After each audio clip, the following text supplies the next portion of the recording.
سلام دوستان، به کانال ما خوش اومدید. ممنونم که با لایک کردن ویدیوها و گذاشتن کامنت به ما انرژی میدین و از ما حمایت میکنید.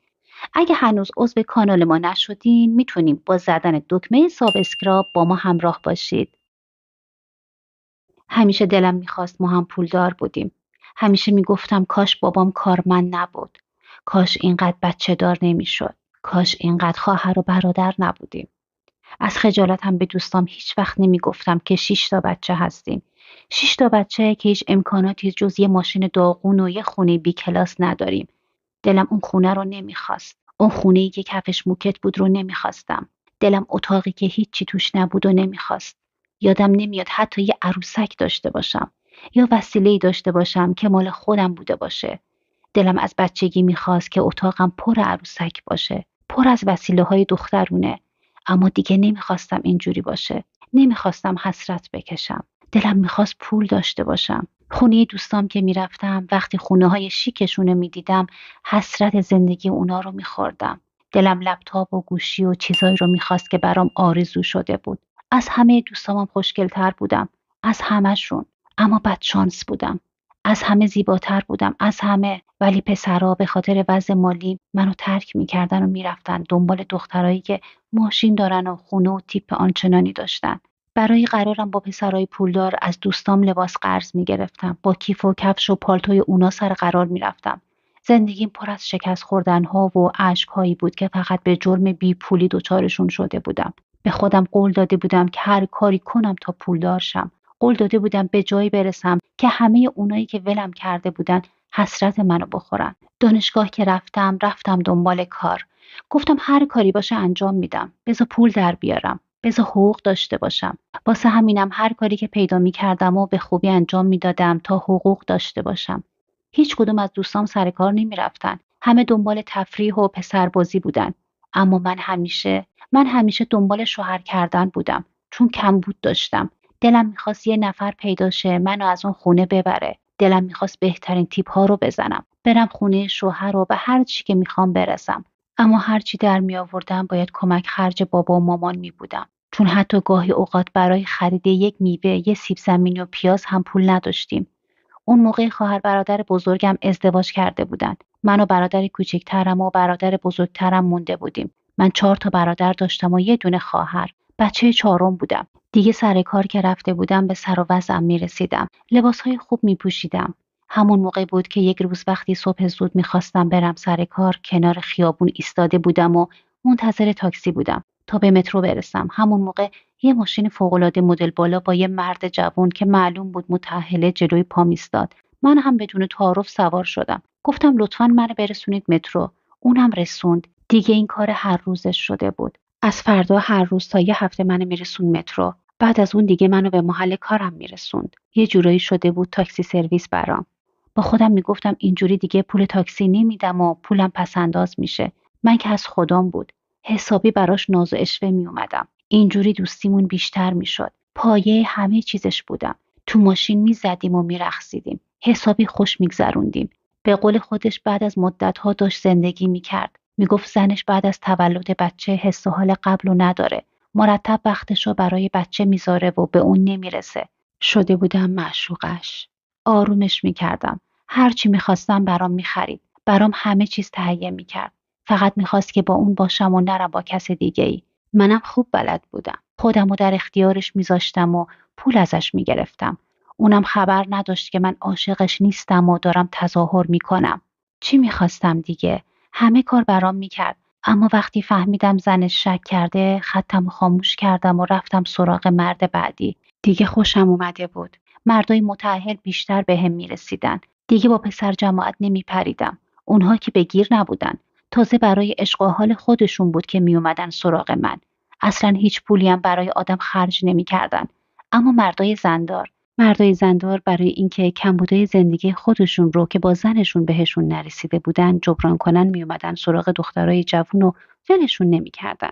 تازه آدمای گیری هم نبودن که بخوان اذیت کنن. از این بابت خیالم راحت بود. حتی چند تاشونم عاشقم شدن. منم مجبور شدم از دستشون فرار کنم و خطمو خاموش کنم. ولم نمیکردن. البته همیشه هم اینجوری نبودن. مردایی بودن که فقط برای یه روز آدمو میخواستن، اما منم دیگه 7 خط شده بودم. تا اونا کاری برام نمیکردن، منم براشون هیچ کاری نمیکردم. فقط اونها رو به چشم آبربانک میدیدم. به هر چی که میخواستم داشته باشم رسیدم. برای خودم طلا خریده بودم، ماشین خریده بودم، پول داشتم. حتی رفتم کف خونه مامانینا رو که همیشه دیدنش منو آزار میداد سرامیک کردم. از اون خونه متنفر بودم. دکور خونه رو تغییر میدادم. کار هم میکردم اما اون پولی که مردای زندار برام خرج میکردن یه مزه دیگه ای داشت و حسابی بهم میچسبید. حتی گاهی اوقات بهم میگفتن با هم بریم سفر خارج، بریم دبی، بریم ترکیه. منم میرفتم. حسابی بهم خوش میگذشت. دیگه فقط با مردای سمبولا و پولدار و زندار دوست میشدم. اما یه روز زن یکیشون فهمید و اومد به جای اون سر قرار. حسابی کتکم زد. ازم فیلم گرفت. تهدیدم کرد که آدرس خونت رو پیدا میکنم و آبروتو میبرم. هرچی که از دهنش در اومد بهم گفت. حسابی ترسیده بودم. اگه پدر و مادر و برادرام میفهمیدن منو میکشتن. مخصوصا که من دیگه دخترم نبودم. حالا اون زن یه فیلم ازم داشت که ممکن بود آبرومو ببره. وقتی با شوهرش قرار داشتم، اونم پشت سر شوهرش اومده و از ما فیلم گرفته. بماند که اونا از هم جدا شدن و گند خورد به زندگیشون. اما مگه فقط من مقصر بودم؟ اون مرد هم مقصر بود. اگه زندگیشو دوست داشت که خیانت نمی‌کرد. به من چه ربطی داره؟ اصلا به من مربوط نیست. به خودم گفتم چته دختر، یه مدت بشین سر جات آروم شو. دیگه داری کار میکنی، تحصیلات داری. یکم به فکر خودت باش، آدم باش. اونقدر ترسیده بودم که هر روز وقتی هر کسی زنگ خونمونو میزد میترسیدم. نکنه اون زنه باشه. از همه جا بلاکشون کرده بودم. کلا خطمو خاموش کردم. رفتم دکتر و اون گندی که زده بودم و درست کردم. دیگه چسبیده بودم به کارم.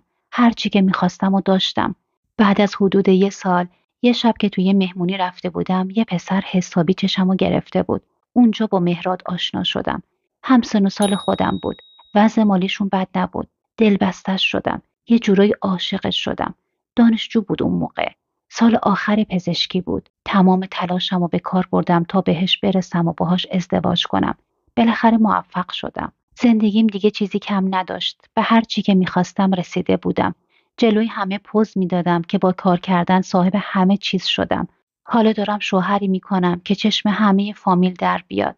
کنار مهراد خوشبخت بودم. اما دنیا دار مکافاته. 4 سال بعد از ازدواجمون یه شب که دخترم نصف شب بیدار شده بود، رفتم که اونو بخوابونم. نمیدونم چرا برای اولین بار بود که رفتم سر گوشی مهراد. اون روزا خیلی گوشی دستش میگرفت و خیلی سرش تو گوشی بود. یه جورایی بهش شک کرده بودم. دیگه میدونستم مردایی که میخوان به زناشون خیانت کنن چی کار میکنن و چه حرفایی میزنن. تا حالا چیزی ازش ندیده بودم. اما اون شب وقتی گوشیشو باز کردم حسابی دیوونه شدم. کاری که خودم کرده بودم سرم اومده بود. دیدم با یکی از پرستارهای بیمارستان شروع کرده بود به چت کردن. یه دختری که خیلی عکس پروفایلش قشنگ بود. کلی از عشق و علاقه به همدیگه گفته بودن. اینکه زندگی با زنم برام کسل کننده شده. فقط کار و بچه. هیچ هیجانی توی زندگیم وجود نداره. مهراد بهش گفته بود تو تموم زندگیمو رنگارنگ کردی و من وارد یه دنیای دیگه ای کردی. حرفی نداشتم بزنم. آخه خودم کرده بودم. حالا باید میخوردم. یکی از همون زنها بالاخره دامنمو گرفته بود. حالم خیلی بد بود. اونقدر حالم بد بود که نمیدونستم باید چی کار کنم. دیگه هیچ وقت کنار مهراد احساس خوشبختی نکردم. سعی کردم شاد باشم، زندگیمو تغییر بدم. زن خوب و مادر خوبی باشم. اما ته دلم همیشه ترس داشتم که نکنه شوهرم منو ول کنه. به فکر این بودم که شوهرم منو نمیخواد. همیشه یاد اون پیام‌ها میافتادم که نوشته بود زندگی با زنم برام کسل کننده شده. تمام اعتماد به نفسم از بین رفته بود. تمام غرورم خرد شده بود. منی که یه روز همه مردم می اومدن سراغم، حالا شوهرم رفته بود سراغ یه نفر دیگه. نمیدونستم باید چیکار کنم. تن دادم به همون زندگی. الان 10 ساله که زن و شوهریم. هنوز زندگیمون همون جوریه.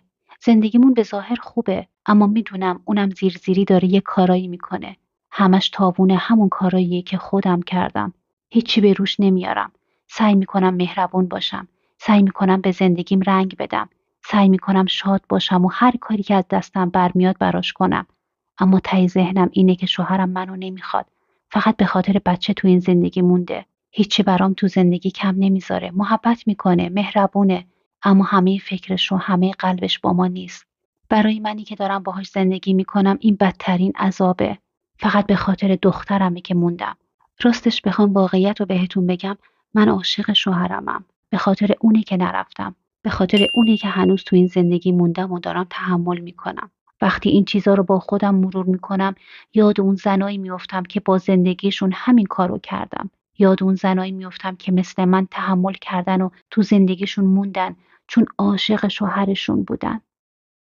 دوستان عزیز، ممنونم که تا انتهای ویدیو با ما همراه بودید. خوشحال میشیم که نظراتتون رو در مورد داستان امشب در بخش کامنت ها با ما به اشتراک بذارید. تا داستان و تجربه جذاب بعدی، شاد و سلامت باشید.